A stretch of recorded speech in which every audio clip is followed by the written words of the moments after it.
Pressed it. 3, 2. 3, 1.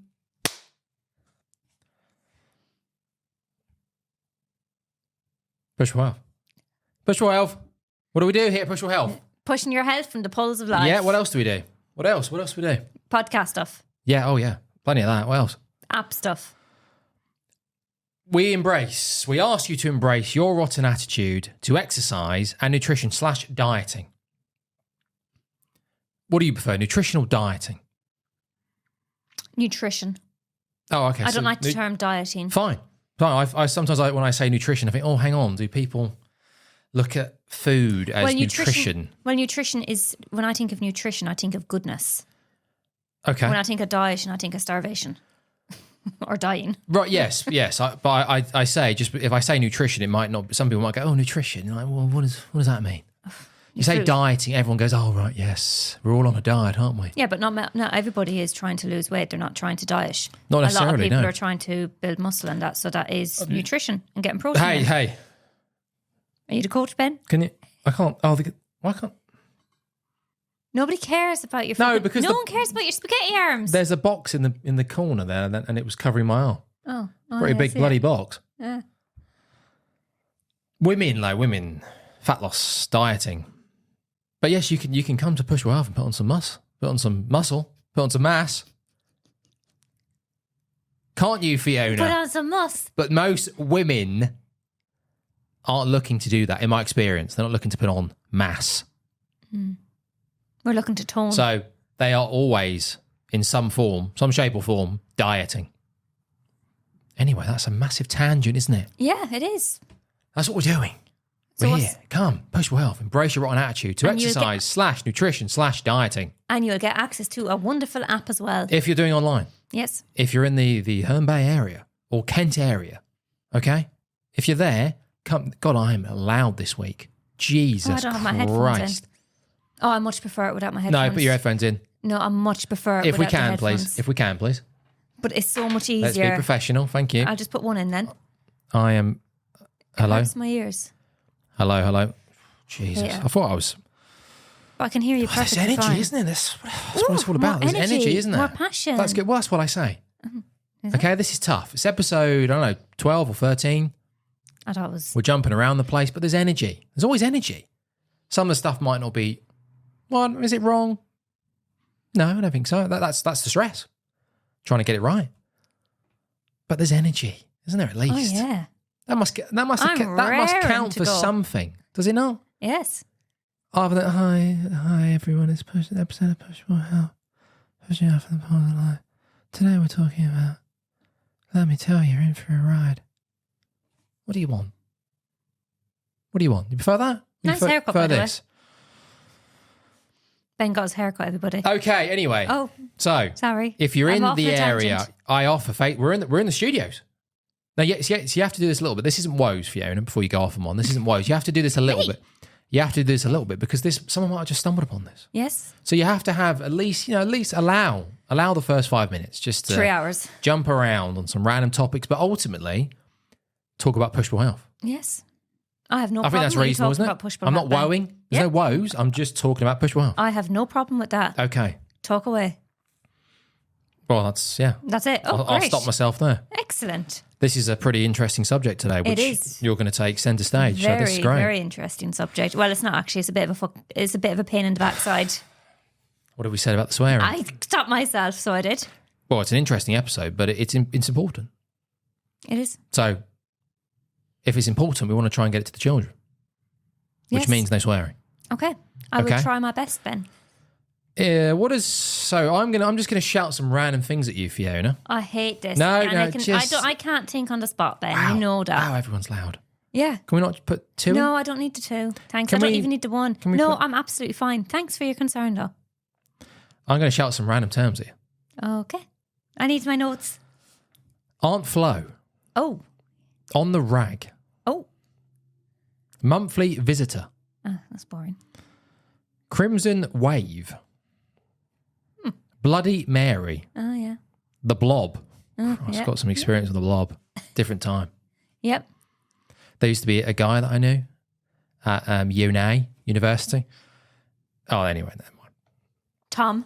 Who? Tom. Oh, right. Sorry. Time of month. Oh, well, that links in. Okay. Yeah. Right. Fine. Having the painters in. There are communists in the funhouse. For God's sake. You get that? Yes. Okay. Painting the town red. I'm sure that's on there, yeah. Granny stuck in traffic. Strawberry week? No? No. Okay, well, that will do. There's thousands, apparently. Yes. Do you know what I'm referring to, Fiona? Yes, Ben, I think I do. Okay, please, if the audience don't know, can you please confirm what the hell I'm talking about? The time of the month, which is known as the menstruation cycle or your period. Yes. Whatever you want to call it. Yes. Yes. Lots of those. Silliness.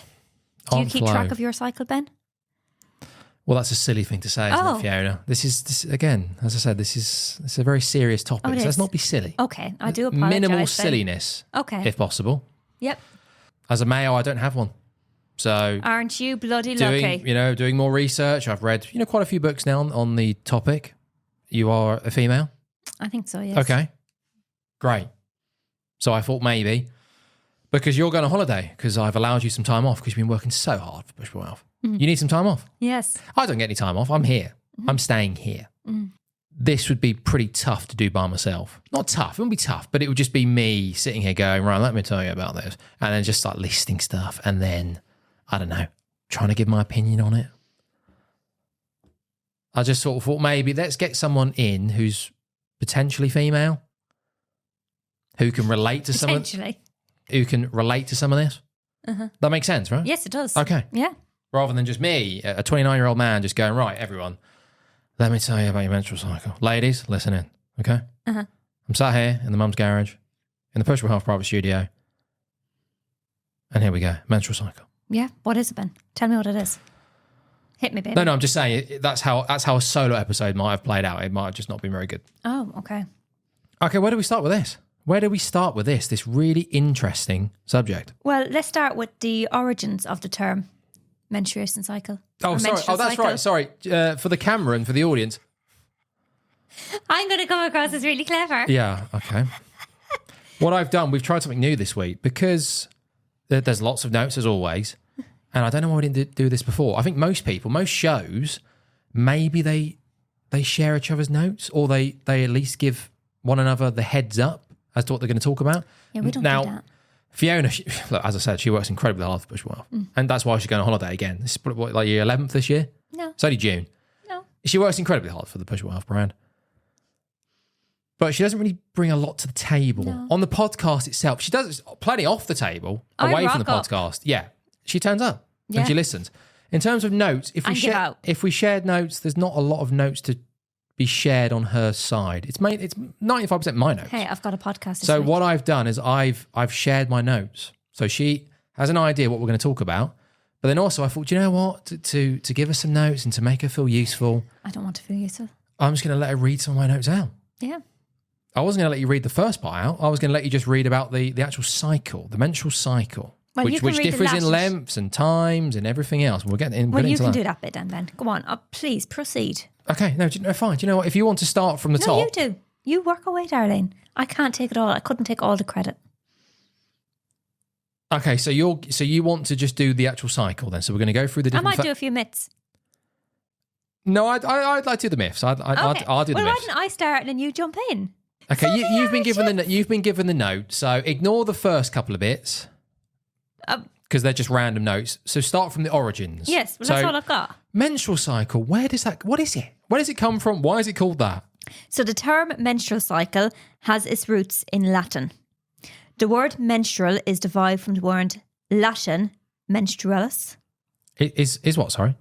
Derived. Yes. From okay. the term from the Latin menstrualis, which Okay. means monthly. This in turn comes from menses, meaning month. Menses. Don't know. The cycle refers to the regular, recurring nature of the process, Okay, right. unless you use medication to stop it. But yes. Oh, we'll get into we will. We'll get into BC. Birth control. Yeah. BC means something different to me. Birth control? Just a pill. Okay. Oh, Yeah. Sorry. Okay. People call it the birth control, don't they? This is going out to the world, Fiona. Yes, I do apologise, world. Delivered that like a pro, yeah. Yeah, thank Nice. you. Thank you. Excellent. Okay, do you want to continue? So I believe 4 or 5 different types of beings and humans and animals actually have menstrual cycles. Did you know that? That's not in the notes, no. No, it is. I'm reading them right now. Not my notes. It probably will be because they should be the same note. Oh. Anyway, so Homo sapiens, us, plain old human beings, well, females. Okay, Fiona, right? I'm trying to find Yeah, there's all this. hundreds of notes. Just go back up to the top. No, you didn't tell me to. Okay, so you humans. You fisted me. We're You try- fisted me. Humans. Beans. Are you in shot there? Yes, I'm fine. Don't worry about me. Humans, Homo sapiens, females. So males, again, no menstrual cycle, unfortunately. Several species of ape. Mm-hmm. Oh, yes. Yes. Mm-hmm. The elephant shrew. Oh. I believe maybe some other mice, maybe not just the shrew, other mice maybe menstruate potentially. One of the species of whale menstruate, Okay. and then several species of bats menstruate as well. God, how the hell did they find that out? Yeah. Jesus Christ! What kind of studies were they doing? Dogs do as well. Female dogs do. No, I don't believe they do. Oh. No, I Is think that a myth? yes, I believe so. Oh. I don't think they actually menstruate. No, I don't think they have a cycle. I don't think that's true. No, double check it just to see what it says. But I'm fairly sure that dogs do not have a menstrual cycle. Now, see, this is the thing, guys. The information's here, but sometimes there's a lot of it. And you just got to double check. And I want to get things right for you guys. I want to make sure that I'm right and that I'm giving you the right bloody information. So female dogs do not have periods every month. While it is true that female dogs will breed when they come into season, this only occurs once every 6 to 8 months. In between seasons, female dogs do not experience any bleeding or discharge. This is because the uterus of a dog is quite different from that of a human. Right. Okay. There we go. Lovely. Excellent. I think I delivered that quite well. Yeah. Better than the first part. Yeah. Good. Right. Okay. Whales do not menstruate. Oh, so maybe The blood in whales. the wall of the endometrium is reabsorbed rather than expelled from the female if she has not been impregnated. The vagina of cetaceans consists of multiple folds, the shape and number of which depend on the species. Okay. Oh, maybe I'm not sure where I got the whale part from then. Okay. Yeah. So yeah. Homo They do sapiens. ovulation, all that. Oh, right. Homo sapiens. Several species of apes. The shrew mouse. Bats. There you go. Okay. Wonderful. Very interesting. It is. Well, it's pretty It interesting, isn't it? Like, why? We'll get to the myths, some of the myths around the menstrual cycle, which I feel like quite interesting. I do, yeah. There's one there that I'm just not really sure about. Oh, okay. Well, we'll get to it. Now, maybe we should get the boring stuff. Well, no, actually, no. Sorry, boring is not the right term. Let's get the stuff that's a bit more sciencey heavy. Oh, It's a bit sciencey, isn't the it? hormone-y stuff. Well, yes, the hormones that are in the menstrual cycle, yes, that come up. There's quite a few, but I guess the main 2, which will come up during the cycle. So we've done the origins. Let's get what a typical cycle looks like. Now, I say typical. That's the thing about the menstrual cycle. The only predictable thing about the menstrual cycle is how unpredictable it is. Spot on. Yes. So It depends on person. in terms of length, in terms of symptoms. If you're stressed, it can delay. Okay, I'm just talking about the length of a cycle, Okay. right? The length of it. Yes. Okay. So I don't know if you, what would you say off the top of your head? If what's the length of a menstrual cycle? What's the length of the cycle? Well, mine's anything between 23 to 28 days. There you go. Exactly. Last month it was 23 right. days. This month it was 25. Okay, that's interesting. So Once it was 21. right. Really peed so me off. even so for you, there you go. Yep. It's not 26 days is it, every No. month. It's not. It changes every month. Yeah. For the average person, maybe anywhere between say 24 to 32 on average Fair. for most people. Yes. Okay. So have you got it in front of you there, Fiona? I do, So the yes. menstrual cycle overview. Here we go. So typical duration, as Benjamin said, 24 to 32 days. Common cycle is approximately 28 days. Oh, okay, right, yes. Which, yeah, fine, 4 weeks, every 4 weeks. So you have the phases of the menstrual cycle. So the first kind of phase as such would be the actual menstruation cycle, which is when you are bleeding. Yes, I was confused by this for a while before I educated myself on all this stuff. I thought that was the last week. No, so the day that you start bleeding is the first day of your menstruation cycle. The first week of the follicular phase. Follicular phase. Yeah. And even that can last, I think on average again, 3 to 5 days. 3 days. Are you shitting me? 5 to 7 days. According to literature. Yeah, no. According to my body, 5 to 7 days. Okay. For you, for some, it might not be as much. So please. So, sorry. In what universe am I an arsehole? The world, Ben. Okay, I'm just giving the research for you, please. Right, okay. So where am I? Okay, can I read my notes? Because I prefer my notes. So menstrual cycle is when you're bleeding, the uterus lining sheds and it flows out of your vagina. That's basically it. It takes 5 days for that to do. Okay. 5 to 7 days. Then the follicular phase starts on the first day of your period. Follicular phase, which is your first day of menstruation. And it can last until ovulation. So the pituitary gland releases a hormone to stimulate the production of the follicle of the surface of the ovary. Oh, okay, right, yep. Can happen from day 10, and the uterus lining also thickens in preparation for pregnancy. And the dominant hormone during this phase? Estrogen. Yes. Estrogen. So the effects of the estrogen can decrease inflammation. So estrogen has anti-inflammatory properties which help in the reduction of overall inflammation in the body. It also helps to improve insulin sensitivity. So the higher estrogen level enhances the body's ability to utilize insulin, which can stabilize blood sugar levels. It also decreases appetite.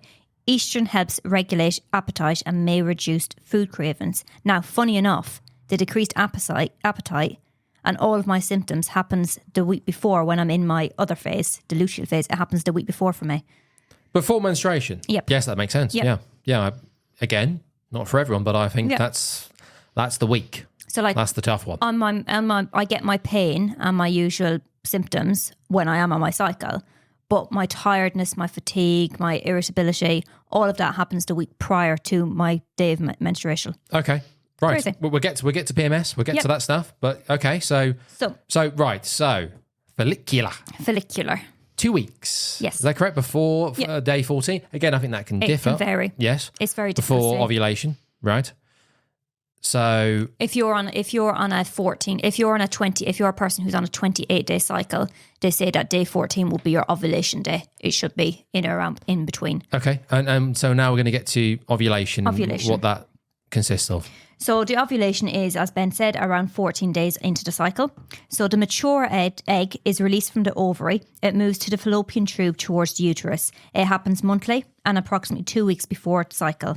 Once the egg is released, it will survive up to 24 hours. And this is the ovulation is preparing the body for potential pregnancy. Is that correct? Yes, that's correct. Okay, right. That's correct. So there's a hormone change at this level, this change, this stage, phase. Hey, Fiona, it's not easy. So this surge was tough. So it's a surge in the luteinizing hormone, or the LH, and the follicular stimulation hormone, FSH, which needs to be released, which leads to the release of the ovary. Yes, they kick in the egg from the ovary. Okay, yeah. Yes, and then you move on to the next phase, which is the final stage. So the next 2 weeks. Yep, the luteal, give or take, phase. The luteal phase, yeah? Yes. So the luteal phase is after ovulation, the cells in the ovary release progesterone and small amounts of estrogen. If the egg is fertilized, the corpus luteum continues to produce progesterone, which maintains the thickened lining of the uterus, which is for the pregnancy to occur, holding the baby, etc. Is this making sense, Fiona, do you think? Yes. There's a lot to it. If pregnancy doesn't occur, the corpus luteum dies, progesterone levels drop, and the lining sheds, and so the cycle begins again. Right. Okay. So that's week 4. Yep. Okay. Right. Yep. So we're back to, as you said, the cycle starts again. Cycle all starts again. Yes. So it depends if you get pregnant or not. what Okay. happens after that. Any more details on the luteal phase? So you've- progesterone, what can progesterone do to the body? So the dominant hormone there is progesterone. I always feel as though I say that wrong. Progesterone. Progesterone. Yeah. Progesterone. So it increases appetite. It can stimulate appetite and increase cravings of foods of approximately 100 to 300 calories. It promotes fat storage, so the bloating, etc., all of that. You may feel a little bit bloated before your period happens. Should we touch upon that very quickly, just because you brought it up? So Can I just finish this one? Okay. And then the increased protein breakdown. So elevated progesterone levels can cause an increased breakdown of proteins affecting muscle maintenance. Proceed. Right. Yes. The increased expenditure in calories. Yes. What was everyone as well that you said? Promotes fat storage. So the bloating. Yes. Also, so blood sugar levels, insulin is sort of all over the place during this period as well. Mm-hmm. That's pretty interesting, isn't it? Yes, it is. But makes sense. So Yes. so this is week 3, isn't it? Yeah. So on average, again, 100 to 300 more calories are burnt during this phase, during this week. Hence why a lot of people, a lot of women may, well, I say suffer, but will have increased cravings. Because they're literally burning more calories. Their BMR has increased. Oh, yeah. I did have a bit more extra chocolate last week. So based on that, for many, they may be better off if they're in, especially when it comes to dieting and fat loss, treating this period of being in a calorie range, which is a deficit. So picking your Push Your Health app. That's what we do. Mm-hmm. I put you in a calorie range. So it's a range target. So it's not just one number. I don't just give you, there's the number, you must hit it. It's a range which keeps you in a deficit. So you've got a deficit on the lower end and the higher end.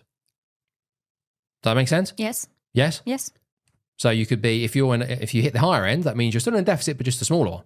Lower end, bigger deficit. Bigger deficit, yes. So based on how you feel, for instance, in this case, with the increased expenditure of calories, it might be worth going back up to maintenance for this week to help with cravings and then getting back on track, depending on how you feel, during the menstruation week. So funny enough, my menstruation week, I actually have decreased appetite. Yes, okay, that makes sense. Yeah. So I feel like it's more of I wouldn't think to-ish. Like today, for example, I was able to go out and get the majority of all my steps done before I'd even eaten, even thought of eating. And usually if I did that walk beforehand, I'd be like literally ready to faint. Sometimes I go out on that walk at like 3 p.m. and like I get back and I'm like nearly ready to drop and die because I'm like my hands are shaking, everything. I haven't eaten anything since yesterday. And I was able to go out and do that same walk again today. No bother. I didn't even think about food. Right. Compared to last week. Yeah. Oh, last week I found it hard to even get out to do it. Right. Walk, Well, because I felt so sluggish. we'll get into that. But yes, so your body is burning more calories. Yes. So naturally, if you're burning more calories, you're going to probably want more food, more calories to make up for that deficit. If you know that during that first week of the luteal phase, you are prone to eat a lot more calories and your inhibitions and everything go out the window and you eat everything that's in the cupboard, maybe think about going back to maintenance or allowing that week to happen, but within reason. Everything's within reason, isn't it? The thing is, people take the piss. Well, yeah. Don't know, that's the problem. We're always taking the piss. Ladies, stop taking the piss. You know, I've been nice. I'm trying to be nice, especially with this. Bloody hell. Oh, Yeah. let's rein myself back in. I believe she's a female. She's here. I'm here. She's talking about this stuff. Yeah. But like anyone, you've got to be realistic. I get it. Dealing with this is a pain in the arse. It's a humongous pain in the arse. You've seen me sometimes, Ben, when I've come into the room and I have been literally crippled over in pain with this. Yes, well, we'll get into the PMS stuff. Yes, but I mean, just in terms of... So if I want a bar of chocolate, Right. I am having 20 bars of chocolate. No, All no, right. I know. Yeah, but see, that's stupid, Yes, though, but isn't it? That's silly. Yes, of course it is. That's where we go wrong. Of course it is. But then Like, you feel as though you're entitled to because you're in so much bloody whatever. Okay, I never do that. Allow you, but just allow yourself. The one. Don't struggle through. If you're trying to lose fat and you've got a decent 2 weeks under your belt, Allow that third week if you know on average, maybe sometimes you get away with it. I don't know. Do you sometimes have on that first week of the luteal phase? Do you sometimes get away with it? Do you feel not as bad? Do you still feel a bit ugh, but some months are worse than others? Or is it continuous? Is it consistently that third week is a nightmare? No, it's not that it's a nightmare, because the first couple of days of my cycle is a nightmare for me because I get the pain. So the increase in appetite doesn't really bother me. When you say that you mean when you're menstruating? Yeah. The Right. first couple of days are they're the nightmare stages for me. Right, but like you said, that reduces your appetite because you're actually just in pain. Yeah, so it's a couple of days Right. before, but I'm more so, the big thing for me the week before my period in the luteal phase is the fatigue, the tiredness, the lack of motivation to do anything. It's not really the increase of food that bothers me, or the increase of calories. Like, yeah, I do have more cravings and I would like a chocolate bar or something, but I wouldn't go and eat the house out. Right, either. so for the first 2 weeks, you're in a good spot. Yeah, Good spot. Yeah. Third week, not the best. yeah, more so tired, fatigue. And then when menstruation kicks in, first Nightmare. couple of days, not Horrible. good. And then Horrible. and it starts to become Yeah. more bearable as the week goes Yeah. on. So it probably starts the day before my actual cycle. But funny enough, this month I wasn't even alerted when it came. I was actually surprised. I was, oh shit, yeah, it's here. Oh fuck. But then I clicked. I said, oh, that's This why. is for the children. That's Fiona. why last week was such a hard week for me, because I was like very irritated. I was quite peed off with a lot of stuff, with work related stuff, Didn't know. and I was just like, why? And then obviously it dawned on me on Saturday. So I just thought, now that explains everything. I don't Well, think look- I was awful to you this week. But the thing is, men should know about this Yes. for their own good. Yes. Like, They should of definitely course, know about PMS I think symptoms. Horrific. it's polite to know about this and to understand it a bit more. But bloody hell, guys, it's worth knowing some of this stuff Yeah. because you could go, oh, okay, here we go. Right, buckle in. It's week 3, everyone. Uh-oh. Yep. Read some books. Yep. I'll give you some recommendations. Or at the just end. listen to Push Pull Help podcast. Listen to this. A tangent, but it made sense with the luteal phase the first week. Yep. So Increase you have calories. Be mindful of those. So you have here, you've actually separated the luteal phase and then you put in week 4 as well. So pre-menstruation phase. Yes. So that would be what I'm talking about, the week before my actual period, which is within the luteal phase. Week 3 is pre-menstruation, isn't it? Yeah, Technically? well, yeah. I'm assuming as we get to the back end of week 3, Yeah. then we're starting to dip our toes into menstruation week.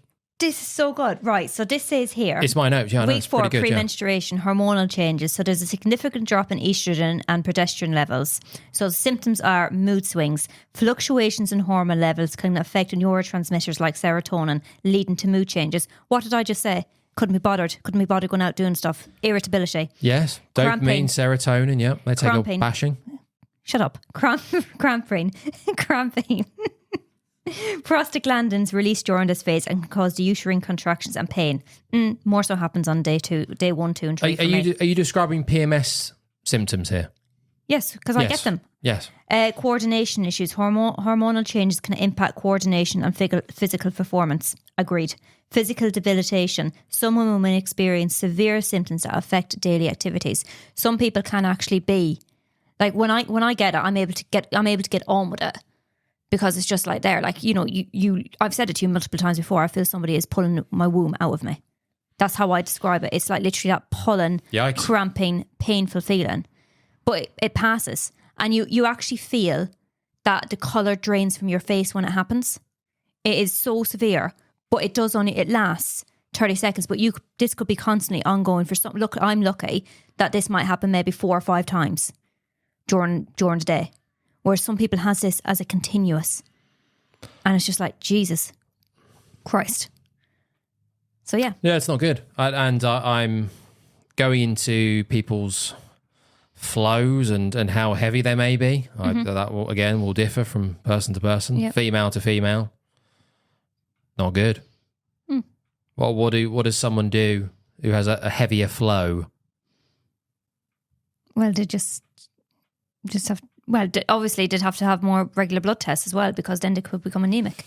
Oh, of course. Oh, iron deficient. Yes. Yes. Yeah, but obviously you just have to change. The more heavier the flow, Yeah. the more you have to be, I guess, yes, more mindful of supplementing. And we'll touch upon the supplement stuff because there's like anything, of course there is. When it comes to nutrition and the menstrual cycle, charlatans are ready to go, aren't they? Yeah. They're ready to sell you some dog shits. Magnesium. Yeah, well, magnesium is one of the better ones. ones. Zinc I've seen and magnesium, yeah. Yeah, I've seen that. that, I That think. also that may link into when people say they crave food or they have cravings The gremlins. during that first part of the luteal phase. I don't know. Some women may say that they're craving chocolate, for example, I crave or chocolate. higher sugary types food. I crave chocolate. Now, I don't think this is confirmed, but because there Saw the is biscuits went last week. which biscuits? The little Oh, the biscuits. chocolate. Oh, I see. Right. Yeah. Okay. Well, okay. Well, there you go. But those biscuits they were the dark chocolate biscuits. I'd have one. Yes. usually. So dark chocolate has a good amount of zinc and magnesium in. So if you're craving that might make sense because you might be not. Well, look, it doesn't mean because you have a period or you start to menstruate that you're automatically deficient in zinc and magnesium. But the only thing about the whole dark chocolate thing and it being reasonably high in zinc and magnesium, I don't know if a lot of women are craving dark chocolate No. as opposed to like dairy milk. No. So I just like those biscuits. yes, And it dark just so chocolate happens that in they've got But I dark chocolate wouldn't- on them. I wouldn't go to the fridge now if there was a Freddo bar and the dark chocolate that we have. I'd be going straight for the Freddo bar. Right. But I like those biscuits because they've got crunch to them. Okay, and I guess the Freddo bar is higher in sugar. Oh, yes. as well. So yeah, the cravings light up the old brain for the more sugary treat. So anyone who sells you supplements or you see people, and unfortunately, even some of the people that do give out good information, some of them are still peddling stuff that doesn't have a lot of research behind it. For example, turmeric. Oh, yeah. That's meant to be a natural anti-inflammatory medication, though, isn't Yeah, it? to a point, but there's not enough research to say that taking a supplementing with turmeric is going to make a huge difference. They say, well, your notes say, to take NSAIDs. So like ibuprofen, so non-steroid anti-inflammatory drugs effective for reducing menstrual pain by inhibiting prostaglandin production, which is responsible for uterine contractions and pain. Be careful if you are taking your NSAIDs though. And do not take them on an empty stomach. Okay, Okay. good information. Because that's what most people do when they wake up in the mornings. They haven't eaten anything. They go straight to the press to get some ibuprofen out and take it. No. You have to take ibuprofen with eating something. Okay. That's my advice for you. Oh, sorry, Fiona. I was just going to say with the supplements, when This is great. This is so much when better. it comes to iron and look, obviously, to only take them if you feel like you're deficient. So maybe get a blood test, all the rest of it. But some of them, like magnesium, like calcium. As I said, there is some magnesium in dark chocolate, for example. Calcium, milk, I had a glass of milk the other night. yogurt. For women, again, for the vast majority of women, you're not going to ever really get away from the fact that you just require less calories. So you can't beat it, unfortunately. The average woman has, I don't know, maintenance would be 16 to 1700 calories. It's not a lot, is it? Unfortunately. No. And then that's your maintenance. Yeah, maybe a little bit higher, depending on your weight and your activity levels, all the rest of it. But say 16 to 1800. Grand scheme of things, not a lot. And then if you want to get into a calorie deficit, okay, so you're working Reduce. down from there. Okay, great. Not good. Especially when wheat free comes along, potentially. Oh dear. Yeah. You're burning that extra 200 to 300 calories. Oh no. And you're trying to lose weight. With stuff like calcium and magnesium, some of these supplements, they could be quite useful to supplement them anyway because it saves you calories, doesn't it? So if you're like, I need to try and get some more magnesium in, or I need to try and get some more calcium in. Oh, milk, I'll have some milk, I'll have some yogurt. Oh, I'll have some chocolate, I'll have some leafy greens, have all this stuff. It's calories. Yeah, leafy greens, maybe, but that's fine. But Well, fish oil. if you supplement with them, no extra calories. So you can eat more food, but the calcium's covered, magnesium's covered, iron, if I think I'm potentially heavy flows. You heavy flowers out there. Iron, right. Is it hard to get iron in your diet? I think You just it's take I think an it's iron the supplement. well, exactly. That's It's not what I exactly. do. It's not the easiest. You want to start, Well, if unless you want to eat meat every you want night. to start ramming liver in. Yeah. Oh, Some God, raw remember liver. that? Some raw. If you're craving some raw liver. No, On the old absolutely luteal not. phase? No, absolutely not. Give me Freddo bar any day. So turmeric and chasterberry.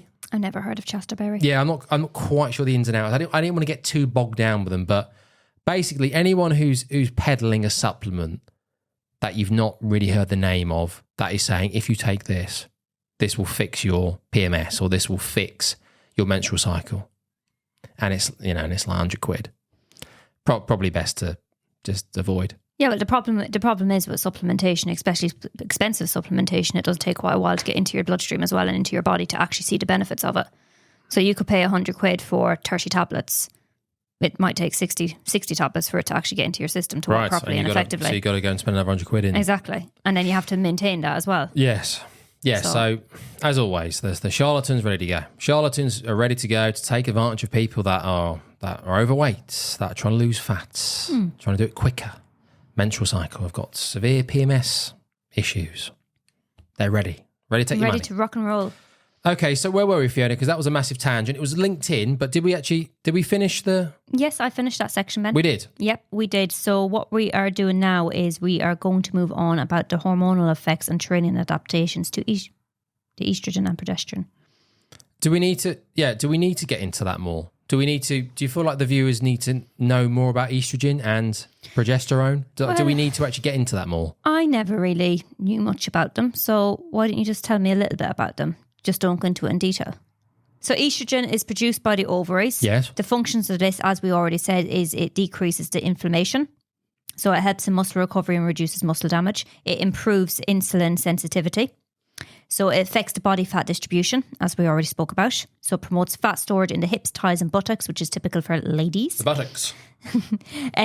Increase muscle growth and repair. So it supports muscle protein synthesis and reduce muscle breakdown. It regulates bone density, so it's essential for maintaining bone health and preventing osteoporosis. That could be collagen. For some, I think collagen. I think collagen's become quite supplements. That's become quite a big thing over the last few years. It's in all your products now as well. Collagen products. I don't think you need collagen unless maybe you've got someone's told you that you've got osteoporosis or that you're at risk of it. Maybe supplement. Let's see. Affects cognition and mental function, so it supports a healthy brain function and mental clarity. Hormonal fluctuation, so it starts low in the follicular phase, peaks in during the ovulation, and it drops in the luteal phase. I don't know, was that a little bit boring? Yeah. Okay, you've started, so you may as well do the old progesterone. And then we'll move on. Also produced by the ovaries. So it increases metabolism and appetite, as we already spoke about. It promotes insulin resistance. It can make it harder for the body to use insulin effectively, affecting blood sugar levels. Oh, sorry. Yeah, on that point, that's what I forgot to say on the increased metabolism and appetite. It might be worth then changing your diet slightly. So first 2 weeks, as we've spoken about, you might be able to handle higher carbs. Mm-hmm. So go for it. On that third week, might be worth shifting over with the cravings, depending on how you want to approach it. If you want to have the treats or you want to have the sugary stuff, okay. Yes, but maybe try and really, really push down on getting your protein in. As always, that protein, keep the protein high throughout. That doesn't change. But maybe might be worth switching over to more fats. So go slightly more higher fats. So reduce your carbs slightly. Because also your training for some people, for some ladies, might be affected. Mm. Now some can go in and still smash a decent workout. Because of fatigue? Yes. Mm. So monitor that as well. Your training is also affected. So, but then also again, it's common sense, isn't it? Mm. You might be able to go in and train pretty much the same. Some might be able to go in and go, I feel a bit iffy today, but yeah, and you might be able to get 80 to 90%. Some women, they tank. I tanked. And they come into the gym and they're like, what did we lift last week? Like 120. Like if I'm doing half that, I've done all right. So yeah, so that might also link in with, if that's the case, dropping your carbs down a little bit might not be that big of a deal. In terms of if you're also using your carbs as fuel, not just because you prefer a diet that's higher in carbs as opposed to fat. But yes, on that phase, for many, to help with the increased metabolism and the increased calories, maybe go slightly higher fat. Okay, Good advice there, Ben. Cheers. So where was I? Increased fat storage. So encourages the storage of fat, particularly in preparation for potential pregnancy. It decreases tendon strength and muscle building capacity, so can negatively impact muscle and tendon function.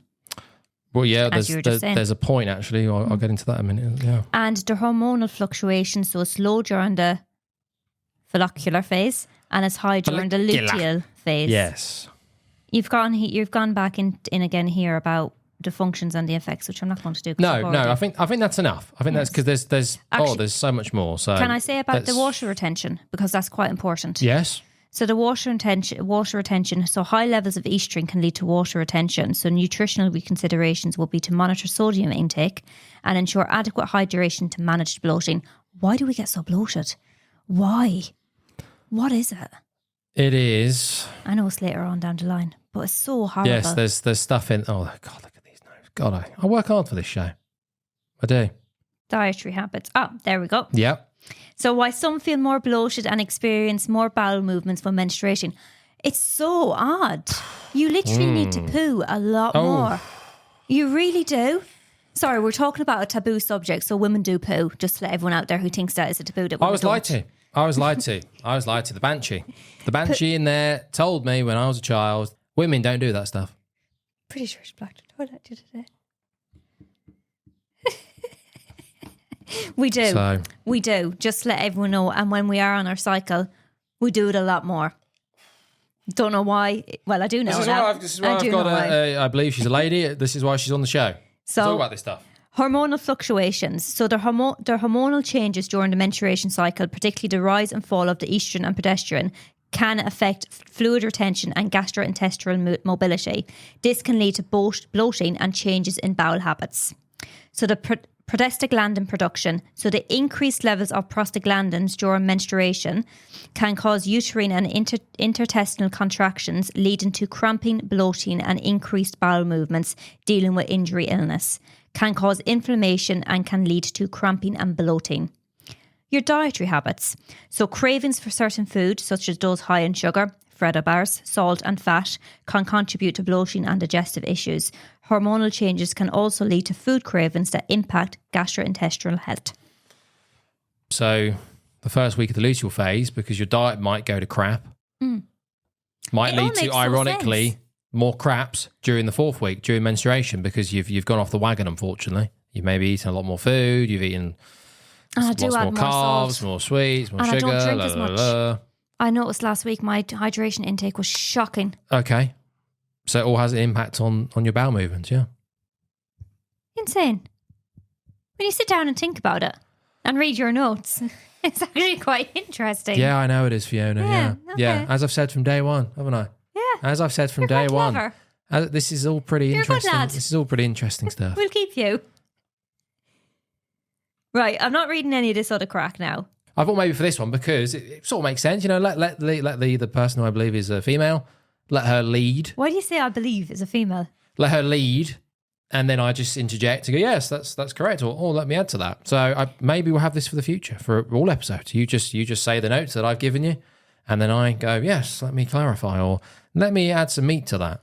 Shall we talk a little bit about mood and cognition changes? Mood changes. Okay, yes, briefly, I suppose, yeah, that makes sense. So, ladies, we all know you get a little bit mean the week before your period or during your period. Oh, I didn't say it. And so fluctuations in protect.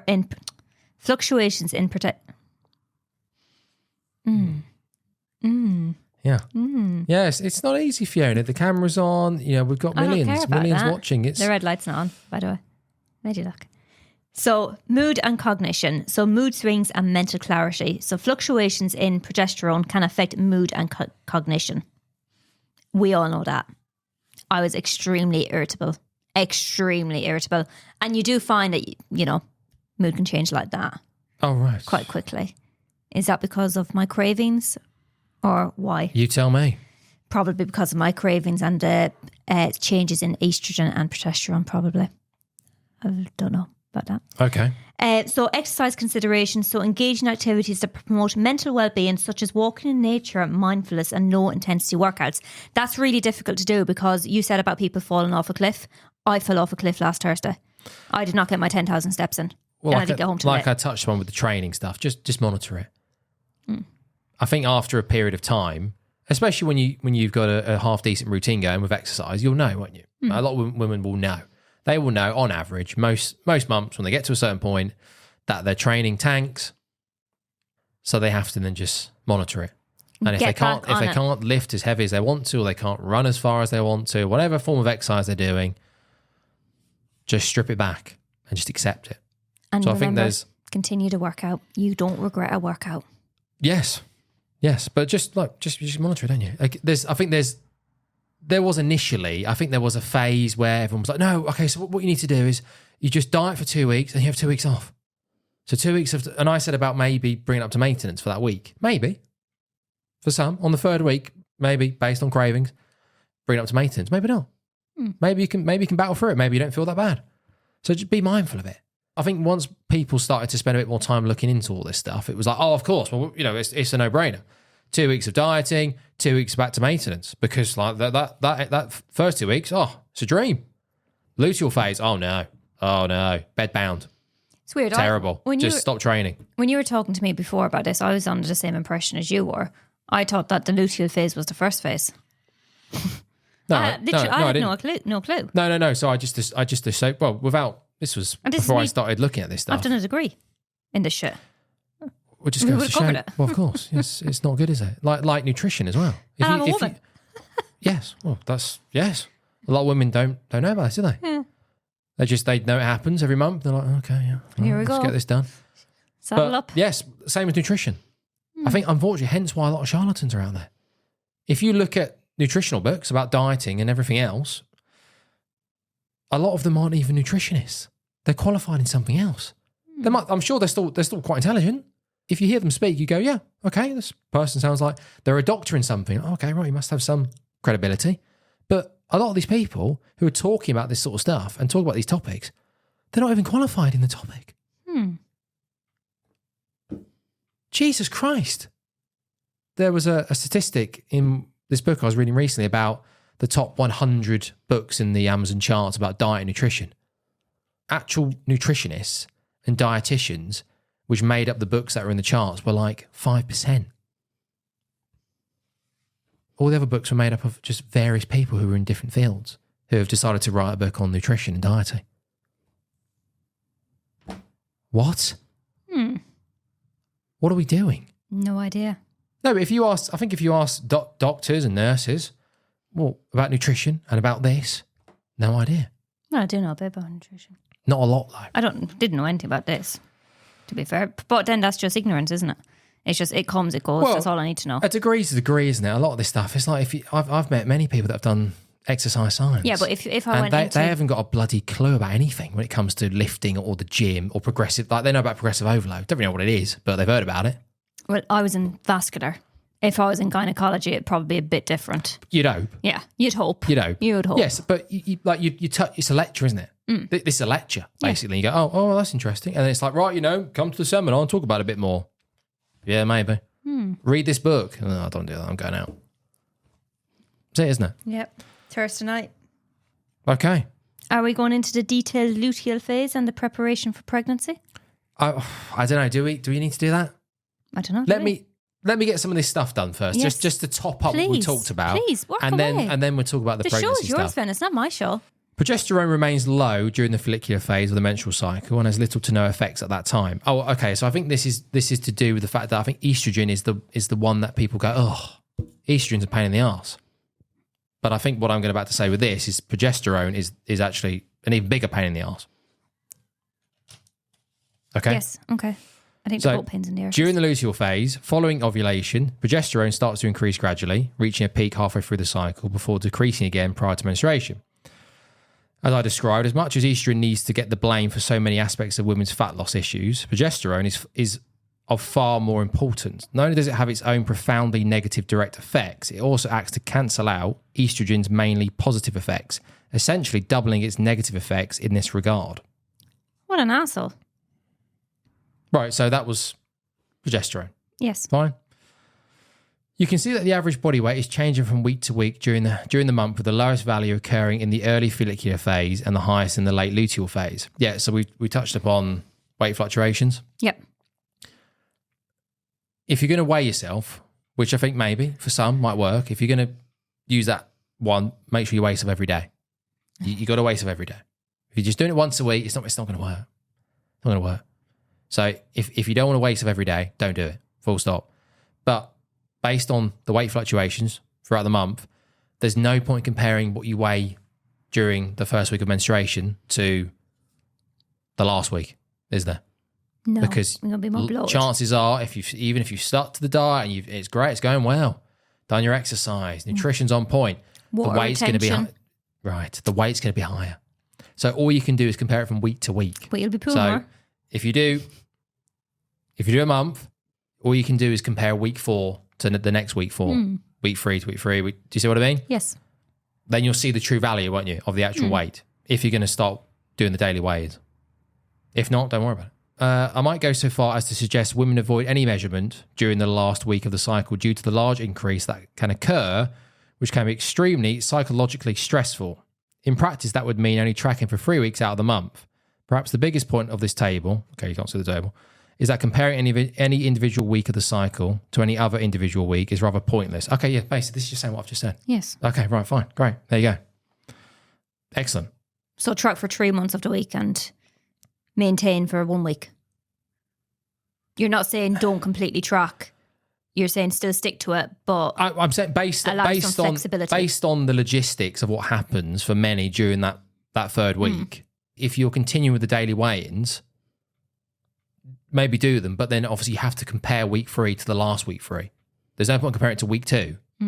So if you got the first 2 weeks and you're like, oh, this is great, this is going all right, and then your weight starts to go up during week 3, and that makes you feel like shit, that's tough, isn't it?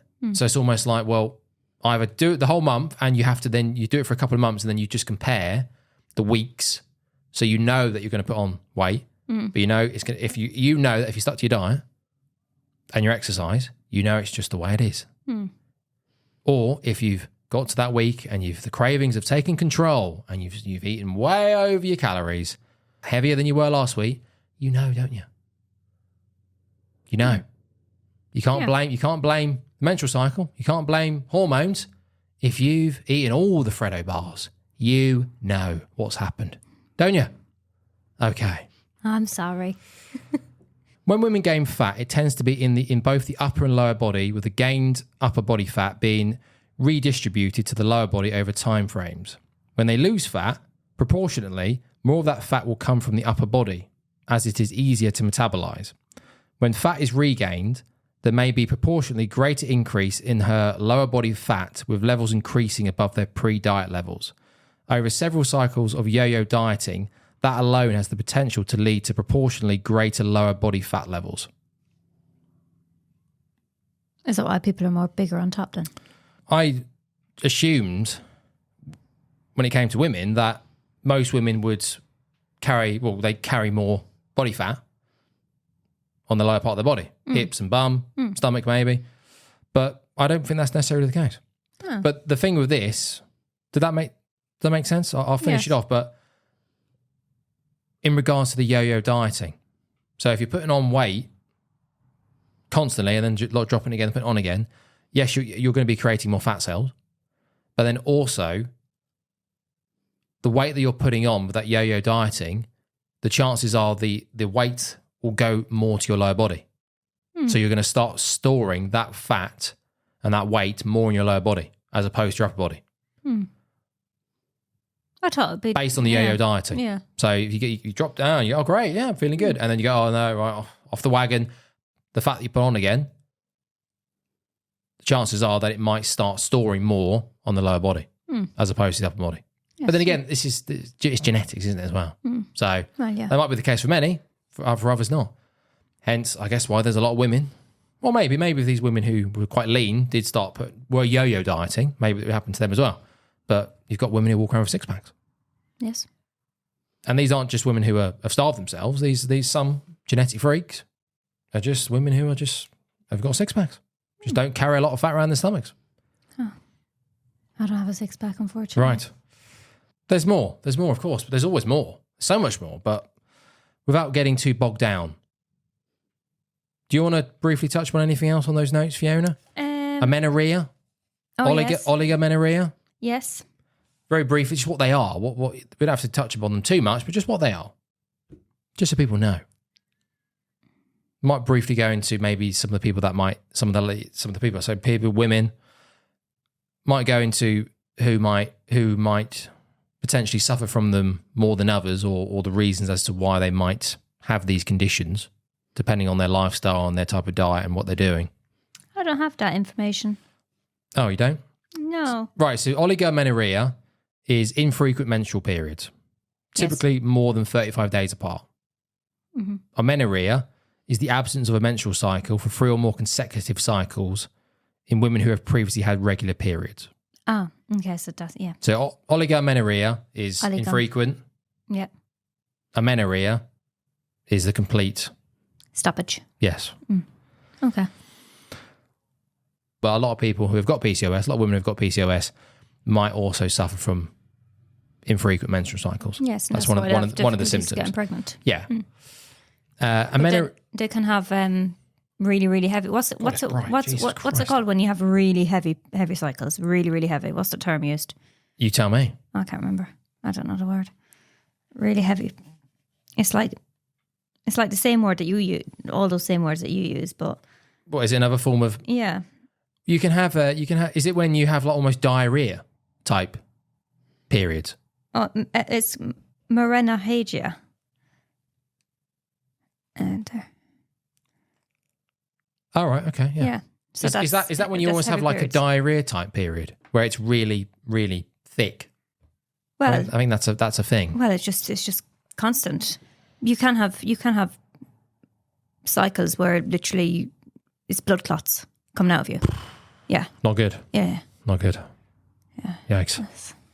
That's fun. Did we talk about testosterone? No. Do we need to talk about that? How much of a part does it play? The two big boys play bigger parts. Well, it's like estrogen and testosterone.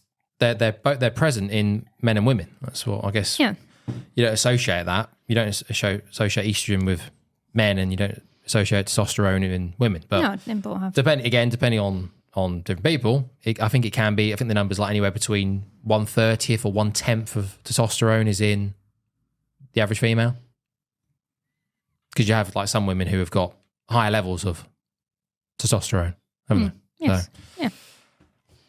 Yes. But was that not in the notes as well about how that goes up and down during the a typical menstrual cycle? No, unless it's in the detailed luteal phase and preparation for pregnancy. Potentially. So, no, there's nothing there. I'm reading over it. No, okay. Well, it's not a big deal. Not too much of a big deal. I'm sure we can get into it another time. But amenorrhea. So in my experience, amenorrhea shows up a lot for women who are dieting down to silly amounts of body fat. So starvation. Well, yeah. So women who are going on stage, bikini models, that type of thing, who are starving themselves, basically. Or people who have got eating disorders. It's well known for people with eating disorders. Yeah. Bulimia, anorexia. Yes, which can then obviously can stem from engaging in that type of behaviour, going on doing these bikini shows and just starving themselves for the summer, getting super lean. Women's body fat will be, I don't know, probably at least double men's, say in terms of like a healthy body fat. So women's body fat will be like a healthy body fat will be over 20%, probably. Maybe between 20, double check that. Between maybe 20 to 30, men's healthy body fat. Anything below 10% for men, it starts to get a bit dicey. Again, genetics. 21 to 32%. Men should have 8 to 19%. Yes. Okay, yeah. So anything below 10% for men is like, and then I think for women...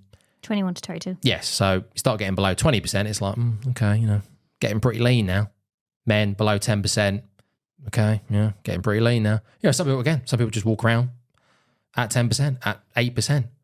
Yeah, they might have to, work hard and they exercise and stuff, but they're not like starving themselves. That's their routine. That's what works for them. They've got good genetics. Same for women.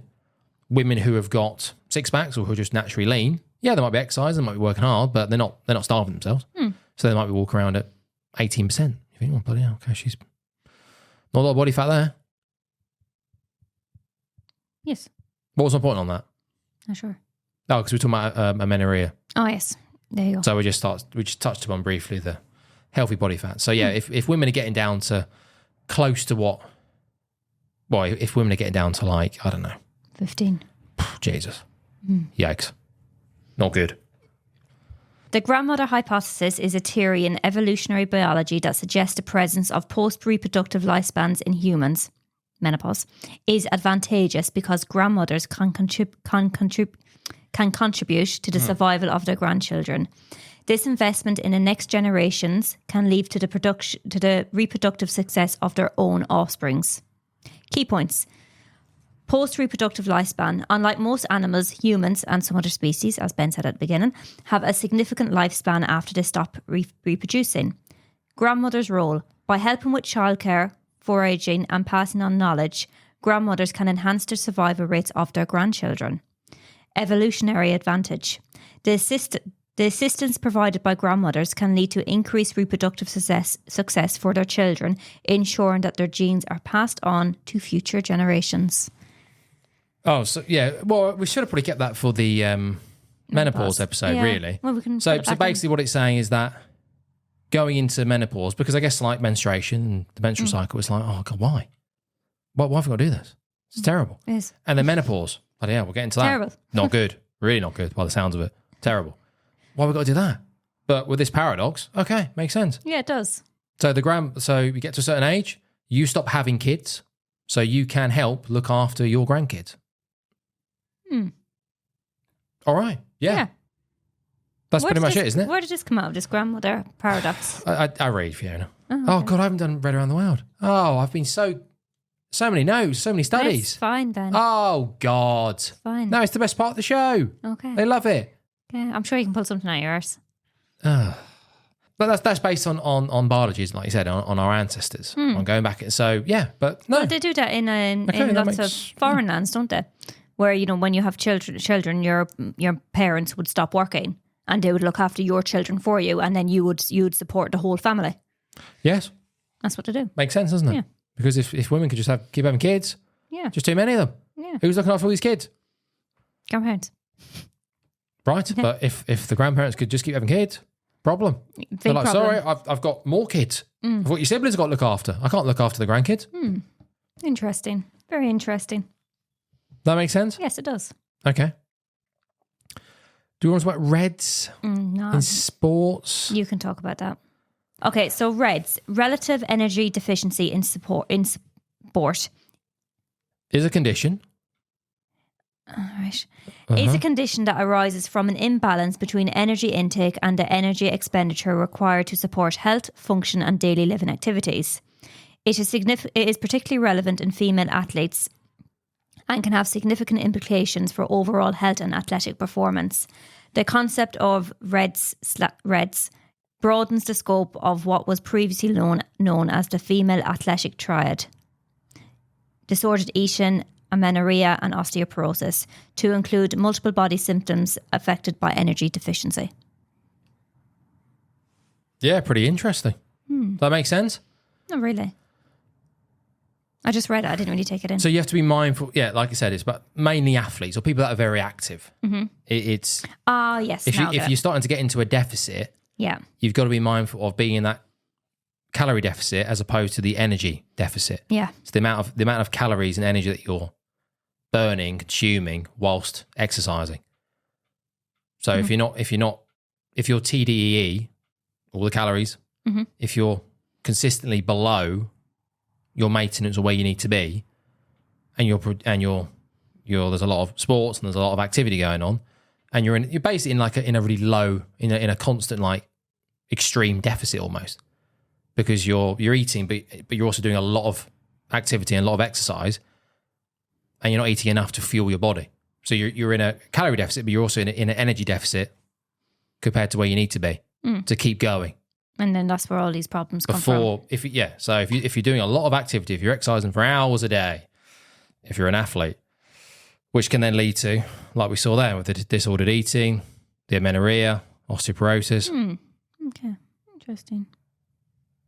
Does that make sense? Yes, I think Maybe that's a bit much. Maybe that's a bit. Well, it's not that much. That's It's a bit just- fancy It's dancy just talking for about my calories and energy expenditure. But cool. So reasons female athletes are prone to ACL injuries. Oh, very interesting. So they are more prevalent in female athletics compared to their male counterparts. Several factors contribute to this increased risks. This is lovely. No, the thing is, this is great because Anatomical differences. Oh, sorry. Q angle. Q angle, yeah. Yeah. Women generally have a wider pelvis, which increases the Q angle, the angle between the Quadriceps. Yeah. Wrong. the angle between the read. Sorry, Ben, I'm trying to read here. Sorry. Women generally have a wider pelvis, Talking to the mic? which increases the G angle, the angle between the quadriceps muscles and the patella tendon. This can lead to greater stress on the knee joint laxity. Yep. Women tend to have more flexible joints, which can make them more susceptible to injuries. Hormonal influences. Estrogen.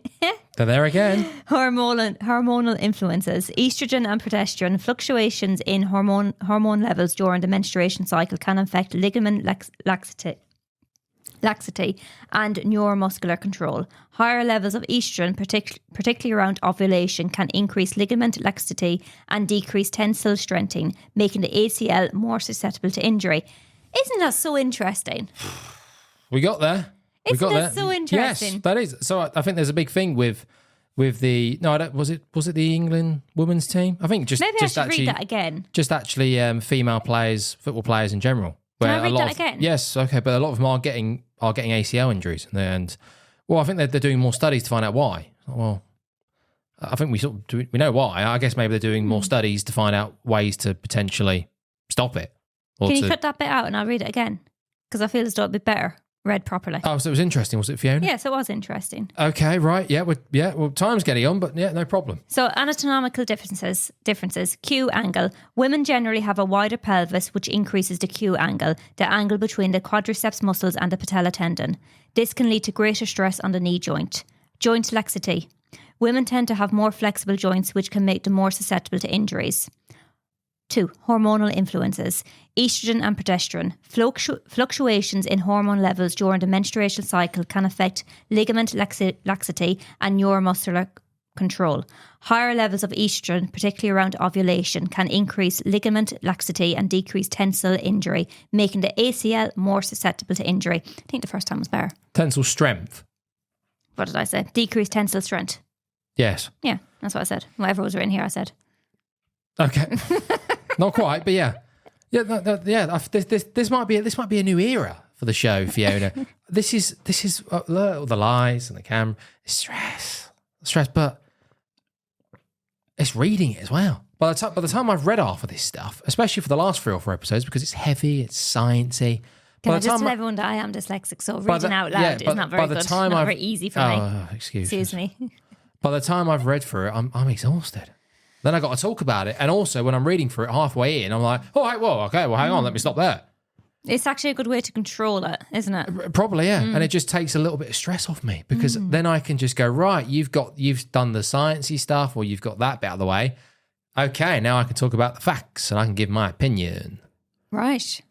Very interesting about Great. the ACL injury. Yes. So there you go. Okay. Excellent. Okay. I think that will probably do it, won't it? I think I've read everything that's on this bloody page.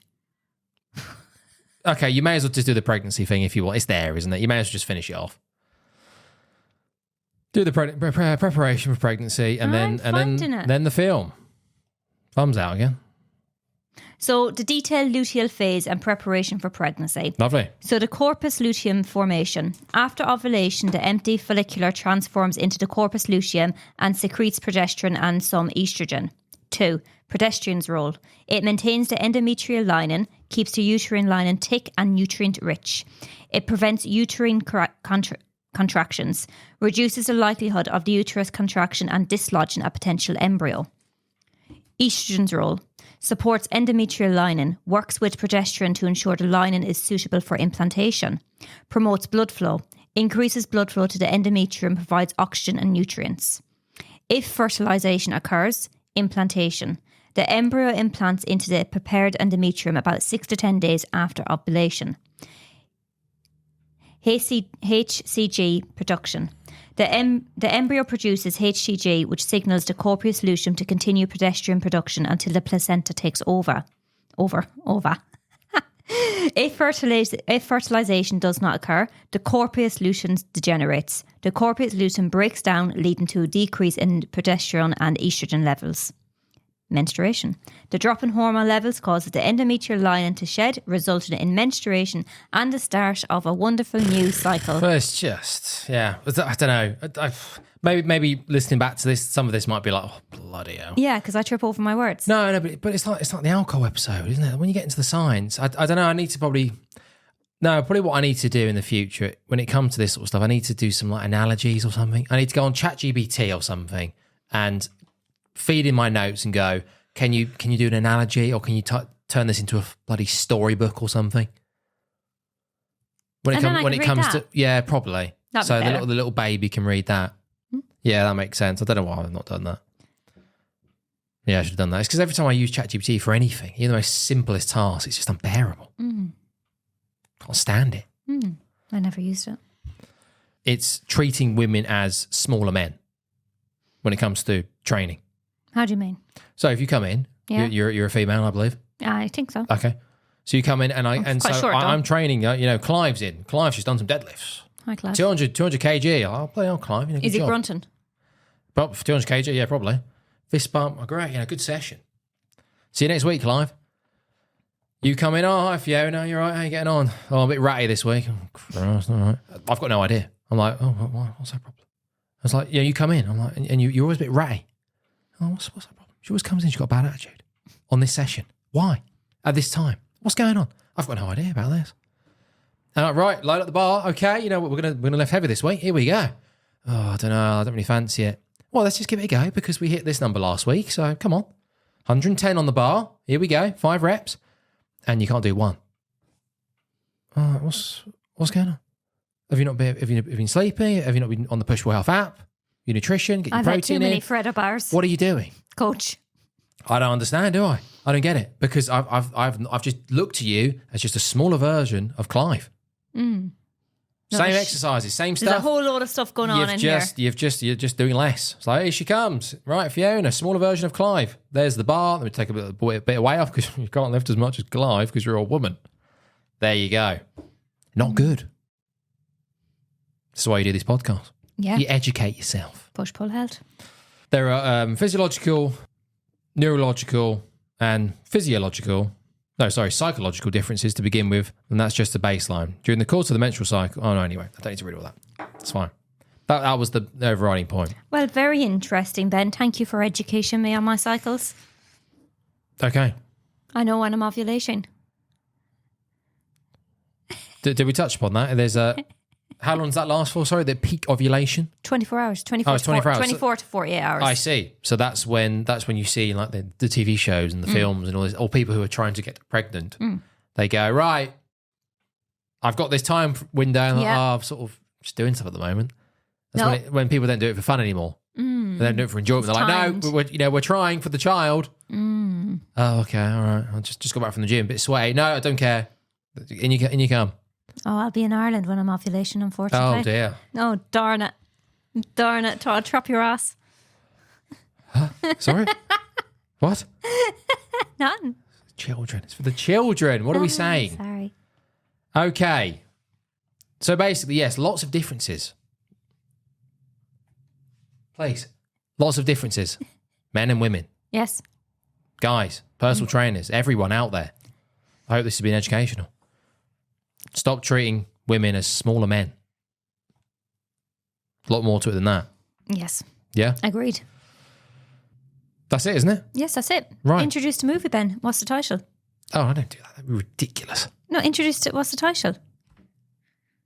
Of this episode? I don't do the movie stuff. Yes, but what's the episode? It doesn't matter. It'll be on there, won't it? Oh, right. It will be on the YouTube thumbnail and it'll be on the podcast. So I haven't got to tell them what the title is. So because of me being a little bit mean the week before on my Lucilla phase. Oh, it's in general, isn't it? It's in general. It's asking people, are you a mean girl?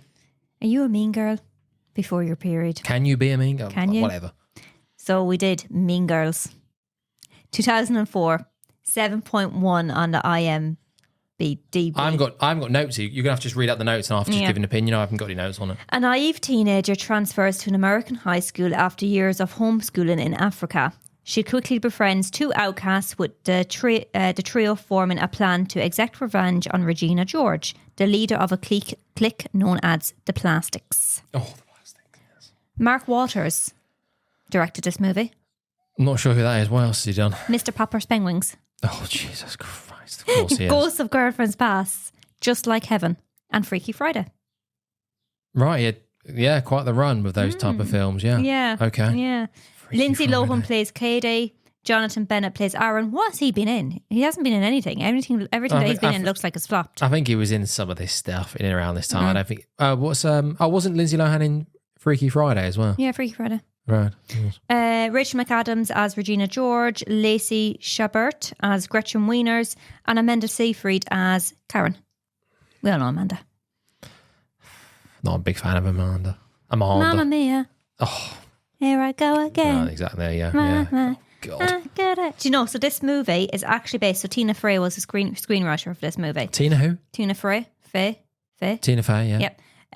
So Queen Bees and Wannabes was a book released in 2002, which is a self-help book by Rosalind Wiseman. And it was adapted from this, but then when she actually read the book, she realised there was no suggestions, there was no nothing on it. It was just literally a self-help book.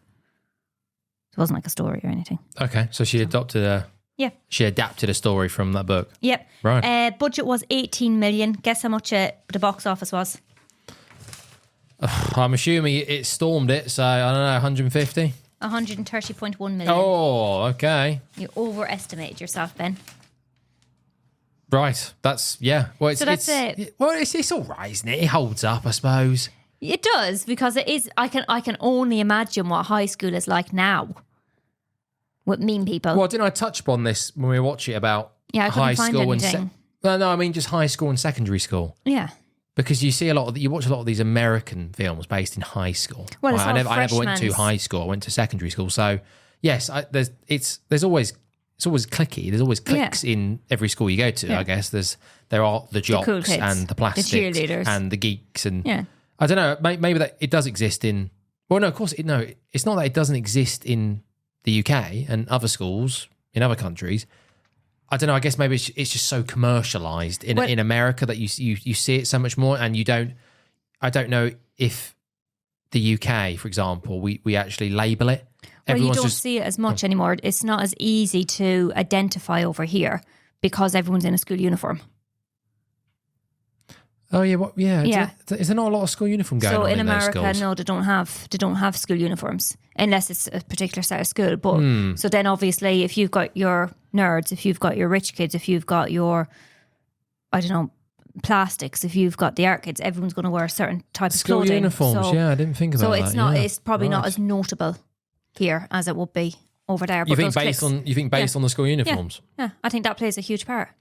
I guess maybe it's just based on people like at break time they go and stand in different places. Like you might go and play on the playgrounds, kick the football.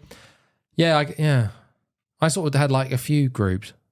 So I used to play football, but couldn't stand anyone who played football because they were like the jocks. They thought they were the cool kids, and they were rancid. They sucked, and I made it very clear. I bet you So, did. not the best, we used to fall out. But then I used to hang out with my mates. We used to play Halo, the geeks. Oh. I used to hang out with them. I can see you getting on. Yeah. Much better conversation. Way better conversation. Yeah. Doesn't work, does it, really? I think it's quite tough to flitter between groups, the in-betweeners. I guess that's what that show is like. It's like people who aren't really part of a group. They're sort of just in between the two. They're not cool, but they're not right at the bottom of the food chain. They're just sat there like, oh, I don't, well, we're cooler than these people, but we're not cool enough to go to the cool parties. We're just in between the two. Probably the worst place to be, I guess. Probably, yeah. Right. So what's there really to say about this film? Well, so Girls Chelsea- being so critical of themselves.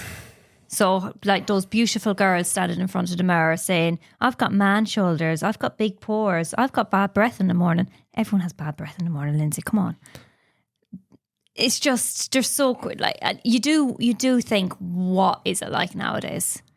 Well, you tell me. This was You've in got lots of 2000 children, This Fiona. was in So 2004. I don't have lots of children, I have lots of nieces and nephews. okay. This is back in 2004. So this is before social media took the rave and all of this. Now we've got Instagram, you've got makeup tutorials, you've got this, you've got that.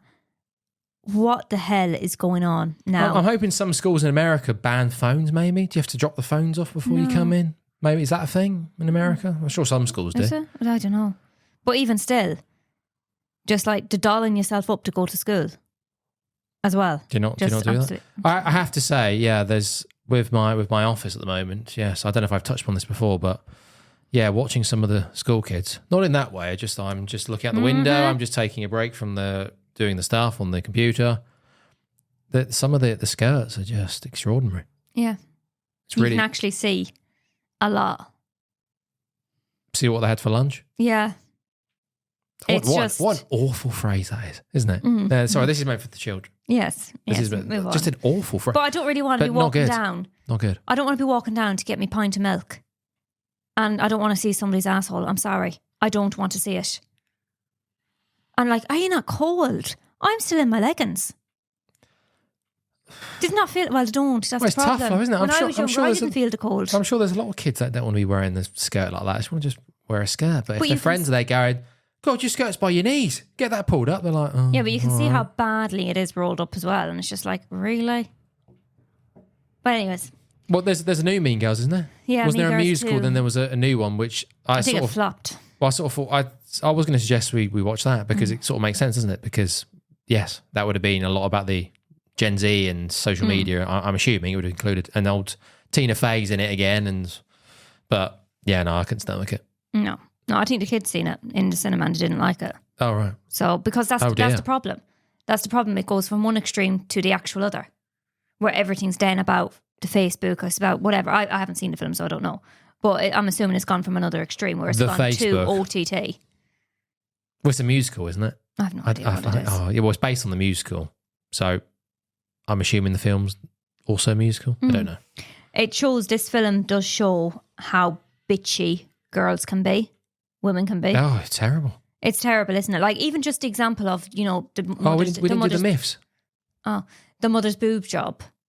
We'll finish off that. Red Light World. Yes. The mother's boob job. Like no one would say to her, Mom, the dog is chewing your nipple. Instead of saying, Mom, just go away. And it's just like, just say it. And then the three-way calls. Well, but isn't that just because parents are uncool? Get out of my room. But she's a cool mom, You Ben. pay for all this, but get out. She's a cool mom. Okay? Probably worse though, isn't it? So everything's okay to be said. That's Do you want condoms? That's what I struggle with. Like, bloody hell, you pay for all this stuff. Those clothes you're sitting in, I bought those, and you're telling me to get out of my room that I own. This is my Yep. house. Yep. I can go wherever I want. Oh, God, no, none of them. Zero. You want a kid walking down the road with that skirt on, do you? Sucking on a vape pen? Is that what you want? God, everyone's on vapes as well. Skirts and vapes. I have issues. Skirts and vapes, 2024. So, yeah, so... Mini skirt. Bitches. Three-way calling attacks. Is that a thing? I don't know. We never had them. I don't think you could do three-way calls back in the day.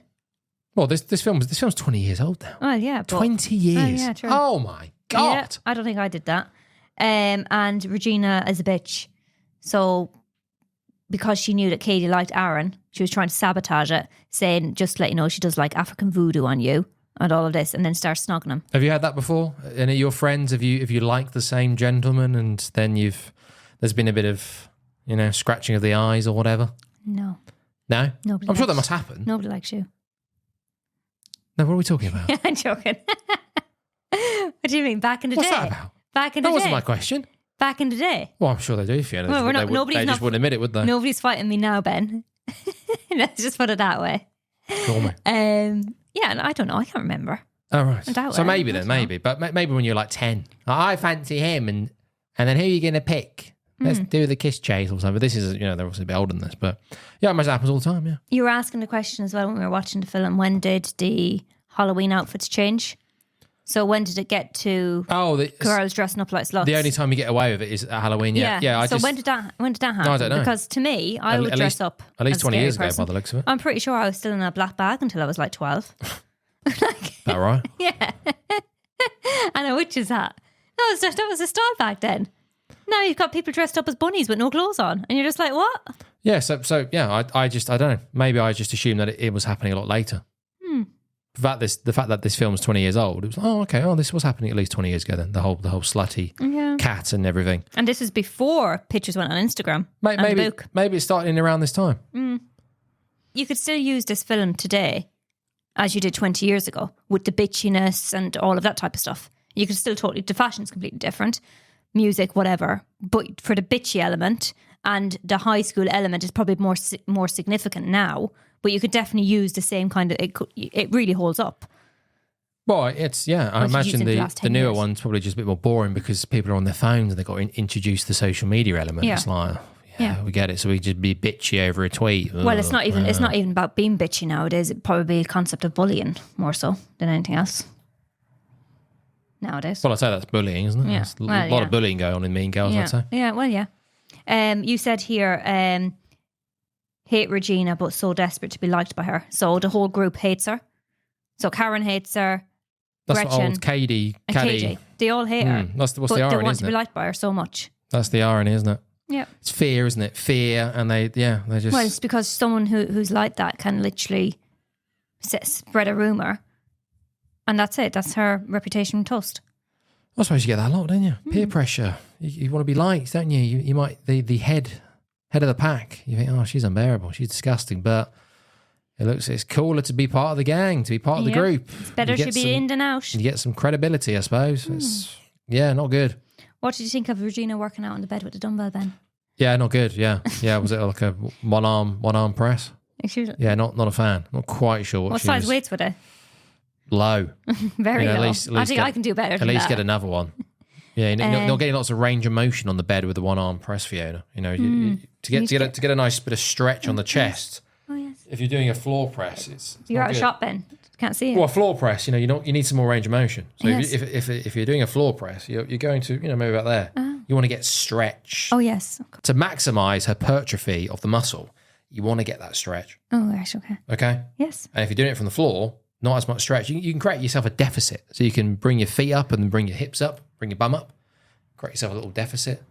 Regina Better. wasn't doing that. No, she wasn't. No. No. And it was just one arm at a time. It's just... Well, maybe back in 2004 there wasn't fitness instructors then. I'm sure there were, yeah. Yeah, but not as much now. But at least she was doing something. And I suppose Exactly. she was playing a 17-year-old, so they can pretty much do whatever they want. Yeah, that was a pretty good workout for her. What was it when Regina was putting weight on? The bigger girl turning around and saying, "Watch it, fat ass." Oh, that was to be fair, Lindsay Lohan, she adapts quick, didn't she? Yeah. Right, from the living in the jungle. to that. She adapted, yeah. She fitted right in the end, didn't she? She was the meanest. That's what Jana said. You're the meanest out of everyone. She's a mean girl. Yeah. Okay, yeah. Yeah. What else have we got? The toilet situation. Have you ever had a sandwich in the toilet, Ben? Lindsay does that at the beginning and at the end. No, I know, but I mean, is that a thing? Do you think Why can't you go sit in a wall or a step? Probably. Why do you have to go to the toilet? It's dramatic effect, Fiona. It's the film, isn't it? Dramatic. Look how miserable it is. The only room for her is on the toilet. And just to tie in nicely as well, when the principal was asking questions Yes. in the sting room, he was a man. He wasn't obviously very educated because the first question he asked, it was a woman saying, something about period. It's not my fault. I just have a heavy flow and a wide set vagina. Oh, that's right, He yeah. obviously didn't know anything about the menstruation cycle and he didn't feel comfortable talking about it. Oh, bloody hell. So he passed it over to a lady. That's quite the line, isn't it? Yeah. I think if you even now, if someone said that to me, I'm like, yikes, okay. Yeah. Right. I've done a bit of research in this. I get what you're saying, but whew, come straight out with that. That's not me for six. Yeah. And that's it. Kevin G was good. I liked him. Kevin G in the house. Oh yes. Yeah, it's all right, isn't it? It's fun enough. It's holds up. like we did with, what did we do recently? I don't know. Not The Hangover, because that's a bit later, but a lot of those films, You go back and watch some of these films from the late 90s and the early 2000s. It's like, even Shallow Hal. Yeah. Like, awful film. Absolutely horrendous. But you watch it and go, oh, they were the days, weren't they? Oh, well, they used the term, the R word, quite a lot in this movie. Oh, that's right. Well, yeah. Yes. Let's not ruin the episode, Fiona. Quite a lot. Yeah. And the S word, slush and whore. That was it. But as Tina said at the end, you just make it all right for men to call you that. Everyone's calling each other a bitch or whore or slag. You're just making it all right for men to call you that. I thought you ladies are meant to be respecting yourself. Yes, I know. Empowerment. You're very bitchy. You don't get this with guys. Maybe now you do, but you don't get this. You don't get all this bitchiness. I don't think. I think blokes are reasonably straightforward for the most part. Like, there's no whispering behind each other's backs. If anything, you just go up to a bloke and be like, look, like, let's have a chat. And if there's an issue, I guess, like, worst case, you have a fight or something. But I think have you ever been a fisty fight? No, but I mean, it's just there's a bit more. Like, there's not whispering. There's just, if there's an issue, you can maybe you say stuff now, aren't you? You're like, if I have a problem now, I'd say it. Right. Whereas before, when you were younger, you don't have that. You don't have that skill. No, it's not even a skill. Okay, you don't have that. You just think, I'm going to talk to someone about it, and then it turns out that you're bitching. Just stick together. That's like, you're meant to be friends. Yes. And now if I've got a problem, I say it. Every opportunity you get, you bitch about your friends. Not everyone. You know what I'm saying? It's all different, but bloody hell. Come on. Right, that's it. That's the Lindsay Lohan film. Do people eat on the toilet? No. Nobody eats in the toilet. People they have to go to the toilet, they read. Who does that? Why can't you just go sit on a bench outside? Does anyone eat on the toilet? Do you? Bit unhygienic. Maybe they do. Maybe just save time. So what if someone's sitting next door to you doing literally I'm explosive thinking, poo-poo? Well, that's not and good. It smells. No, not good. I'm thinking more about at home, in the comfort of your own home. Oh, some people do that, when they're having a poo-poo. They eat. No, they read. No, you. Oh, right. Yeah. Why would you bring a meal into your bathroom? That's what I don't know. Like I said, if you're in a rush, maybe not even pooing. Go to the toilet. Just put the sandwich down. Go to the toilet. Wash your hands. Finish your sandwich. I don't know. Reach out. You don't need to do. You don't reach out. I'd like to know. Maybe if you're pissed. Maybe if you're drunk. Maybe if you had a few too many and you come back with doner kebab and you're like, oh god. As a female, it might be all right for you. Because you just have to stand there and you only need one hand to kind of do everything. But girls have to pull down. I think women would be surprised how often blokes sit down to go to the toilet, go to have a wee. Really? Do you sit down I think women would be quite surprised. Did you really not hit the side of the toilet? You have to navigate that problem, yeah. Oh. Well, it's the same as going to number 2, isn't it? We've got to navigate. Oh yeah. Navigate that problem, haven't we? But I think women tuck your little fellas in. So it's angled right. What would happen if you sat on? This is meant to be a kids. What would happen if you sat on them? Show. Would that really hurt? I remember that happened. I before. imagine so. Yeah, I remember that happened before hoisting someone. Oof. Okay. Yeah. So women, you'd be surprised. I think blokes out there, we like to sit down and take it easy, have a breather. Oh yeah. On both, not is just that what number. you were doing before we did this podcast? Number 1, number 2. You definitely weren't standing up during that time there. And you said you weren't pooing, so you were definitely standing. Okay. Any other notes, Fiona? No. Any other notes? No, I'm on my podcast. Red Around the World. No, yeah. I'm on my podcast now. Who? My podcast. Oh my god! I thought this at the time when this episode was actually going quite well. Yeah, it is. But it's spiraled out of control it's the extra again. Bits. It's always the extra bits. bits. Oh, jeez. Right. So this one is actually a really interesting one. Oh no, I did. It's a really, really interesting one. I listened to this when we were traveling. And it's case file 235. You may have known this one. It's in 3 parts again. I do like the 3-part series because they're always very interesting. And it's called House of Horrors. So it's part 1, 2, horrors, whatever. So you should know this one. It's very bright today. So in early 1969, 15-year-old Rose Letts was waiting alone at a bus stop in the English town of Cheltenham, where she was approached by a much older man. 27-year-old Fred West was poorly dressed, dirty, and had a mouthful of green, chipped teeth from years of neglect. While Rose found Fred repulsive, something about him excited her. From this chance encounter, the pair initiated an intense relationship that they got married 3 years later. Mr. and Mrs. West then settled into the ideal family home in the city of Gloucester, 25 Cromwell Street. Yeah, I've heard of the old Wests. Very, very good. Not good. Very interesting, horrific, but not good. Yeah, no. Horrific story, but very good. And this is why I love the Case Files True Crime podcast, because you know, what he doesn't dramatize anything. He just literally reads it how it is, and it's actually not soothing because obviously you're listening to about abuse, neglect. It's a very heavy subject, but you don't feel like that because he is so good the way he speaks and the way he delivers it. It's so good. So I definitely recommend that to anybody. I'm so happy that I've seen that because I was just like, straight away I was just at the Wests. Yep. Yes, remind me to put these in. I'm forgetting to put these in. There's just so much to put in these notes, Fiona. There's a lot to it. Yeah. I think, surely we are. No, sorry, I am the hardest working podcaster out there. I've got to be. Well, I've done most of the talking. I'm bloody knacked. I've got to be. Right, come on. I've got to eat dinner. I'm in cook dinner. Am I? Surely that's worth a subscriber or two, isn't it? I'm working hard. Come on. This isn't even my full-time job. La la la la la. Right around the world and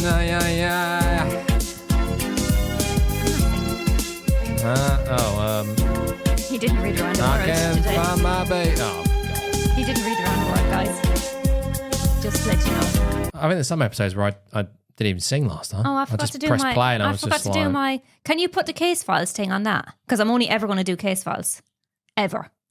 Because he's so good. Gotta mix up a little bit, maybe. No, Yes, I suppose so. Yes, okay. I'll put it and on don't there. forget, I've got like 350 episodes of that because that's all I listen to on holidays. Maybe throw it like a wild Absolutely card in not. occasionally. Maybe, but absolutely not. Have you got a recipe? I'll just put those in the notes, maybe. Beef burgers, homemade beef burgers. Okay, I'll put those in the notes. Yeah. Come on.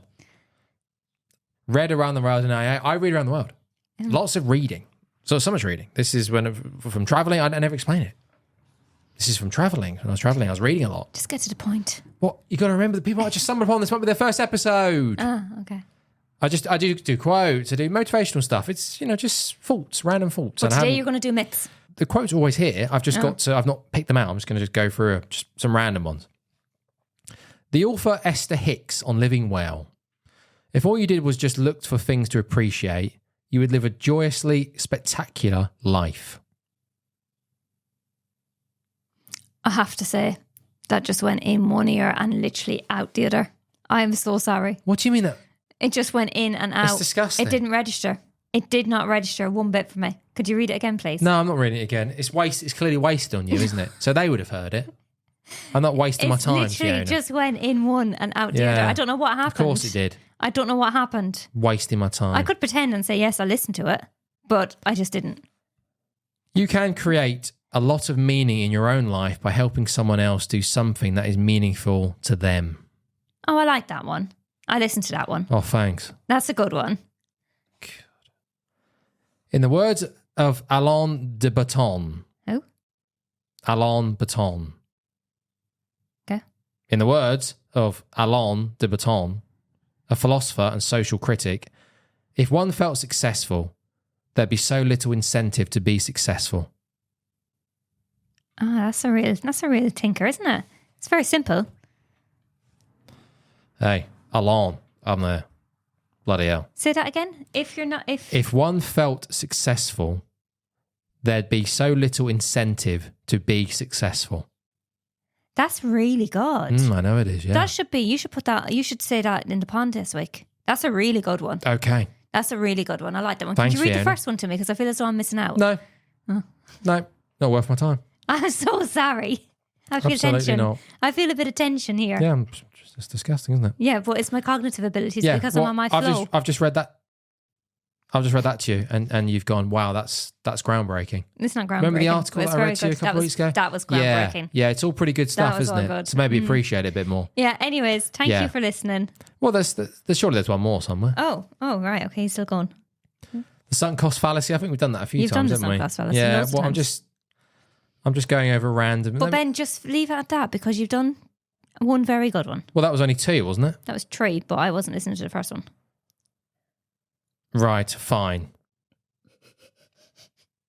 Oh, there's got to be another one, surely. Oh, Jesus, just turn it off. We are forever elsewhere. Yes, listen to that one. I think I shared it. All right. Yeah. Oh, thanks. I Thanks always very usually much. share it, That's Ben. so kind of you. Yeah, I do share it. Okay, there you go. All right, well, thank you all for listening. Yeah. Push, pull, health. Pushing your Some health from the half pulse decent of stuff, I life. think, maybe. Oh. Some half decent stuff in that. Pushable health. Ladies. I know some stuff about your parts. I know some stuff. So don't be afraid. Don't be afraid to have the conversation. That's reasonable, isn't it? That is reasonable, Ben. But it is such a taboo subject still. Right. People get embarrassed talking about it, and it's just like, why? Well, yes, I get it, but yeah. Well, to be fair, I would never have been comfortable talking about it previously. Okay, there you go. So- I'm just trying to put a shift in over here. Women's menstrual cycles are connected to the phases of the moon, often aligning with either the new moon or the full moon. I mean, that's with the 28 days on average. You must have heard that about menstrual cycles with the... Yeah, something like No. that. Yeah, no, I've heard something like it, but I never really listened to it because it's bullshit, I'm sure. Origin. The belief likely stems from the fact that the average menstrual cycle length, 28 to 30 days, well, we talked about this, so not necessarily, is similar to the lunar cycle, 29.5 days. Various cultures and traditions have associated women's cycles with the moon due to this similarity. The answer is no. Yeah, I thought that. There's no scientific reason No. as to why that would happen. Because everyone's different as well. Exactly, yes. So, Maybe initially, before more research came out. Menstrual cycle blood gives healing powers. This is a thing on TikTok. I saw this as well. I was like, is what, this... people that are drinking their blood? Oh, it's just blood coming out of your body. yeah, it's not good. It's the same. It's red and white blood cells. Menstrual blood, exactly, yes. Menstrual blood has special healing properties or mystical powers. This myth has roots in ancient cultures and folklore. For example, some ancient societies believed that menstrual blood could enhance fertility or provide protection against evil spirits. Menstrual blood is composed of the same components as other blood in the body, including red and white blood cells, but it also contains tissue shed from the uterine lining. Yeah. There are no significantly proven healing properties unique to the menstrual blood. So all those tribes that are rubbing blood on their faces trying to get rid of evil was just a waste of time. Not sure. Not good. Doesn't exist. Do you want to read the first one? I think we butchered the first one. The first one's probably the best one. They're synchronizing. Yes. Who, me? Read Yes. it. Well, I believe that happens. I don't think that that's true. I think that's all lies. Syncing of menstrual cycles. Myth. Women who live together or spend a lot of time together tend to have their menstrual cycles sync up.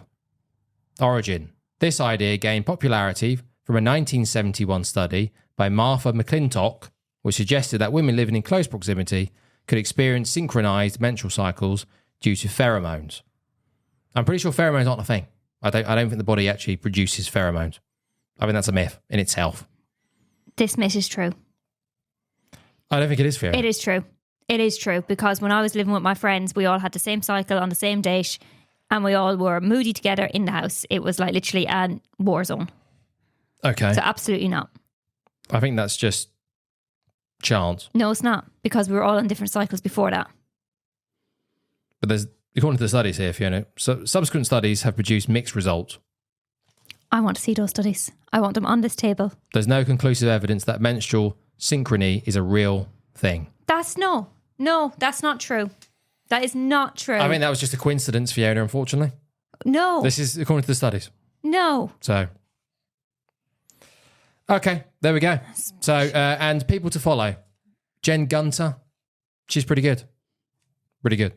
She does a Substack, like articles. It's called the Vagenda. The what? The Vagenda. Pretty good. That's a good Yeah, name. it's pretty good. Yeah, that's a really good name, actually. Yeah, good. Good for you, Jane. Yeah. Good Nice. on her. Good. Mary Claire Haver, she's pretty good. Yeah, there's quite a few people out there that again, just I would say, like I said, just be mindful of people peddling you stuff. If they're not trying to peddle you stuff, and they're just a doctor or what's a female doctor? Sorry, who works gynecologist. If they're trying to peddle you stuff on top of what they're doing, Like Gwyneth Patrol. Who? Gwyneth Patrol. Gwyneth Paltrow. Yeah. Oh, trying to like put Yeah. vagina beads or Balls. stones or rocks or Yes, for something. healing powers. Be mindful of that. But yeah, Jane Gunter, Mary Claire Haver, Louise Newton, she's pretty good. Yeah, it hasn't even. I think Davina McCall's got a book out. Yeah, she does. Menopausing. I think that's been quite popular. I haven't been able to just like Davina McCall. I know it's someone else. I think Naomi something. Do we have her? Dumbbells. Are they Davina McCall I dumbbells? hope bloody not. Oh, I remember I had them before, years and Christ. years ago. I'm assuming she doesn't go into a lot of it because it's Davina McCall. She's not a doctor. So I think the person who actually writes most of the book is a doctor, you'd hope. But I think that was quite popular recently just because a lot of that went into the mainstream. Well, it's And because taboo, it was Davina McCall, it was like, oh yeah, I read that. Oh wow, that's very interesting. So look, yeah, again, if it clues you up on it and you learn stuff, why not? But yeah, maybe check out one of those three ladies. And then if you want to just start from the bottom, maybe Davina McCall, menopausing. Start there, see what happens. Excellent. Thank you for your recommendations, Benjamin. Oh, thanks. Yeah, no, you're welcome. Yeah. Right, okay, you push well off the app. Pushing your health from the pulse of life. Get on the app. Embracing your attitude towards exercise and nutrition. Yeah, we did this, didn't we? We said at the start, and But I we said, have to get it in. ladies, I know about the bits, as you can tell by this almost 2 hour long episode. Yeah. He's taught me some bits. Yeah. I think she's a lady, so maybe I taught her some stuff. No, not a lady, sorry. I believe she's female. She's certainly not a bloody lady. I am a That's not lady, right. excuse me. She's not a lady. Right. Thank you. Gracias. Cheers. Adios. Okay, Goodbye. to the next one. Yeah, thanks very much. I'm on my holidays now. Yeah. Okay, good. Bye. Push pull out. Pushing your health from the pulse of life.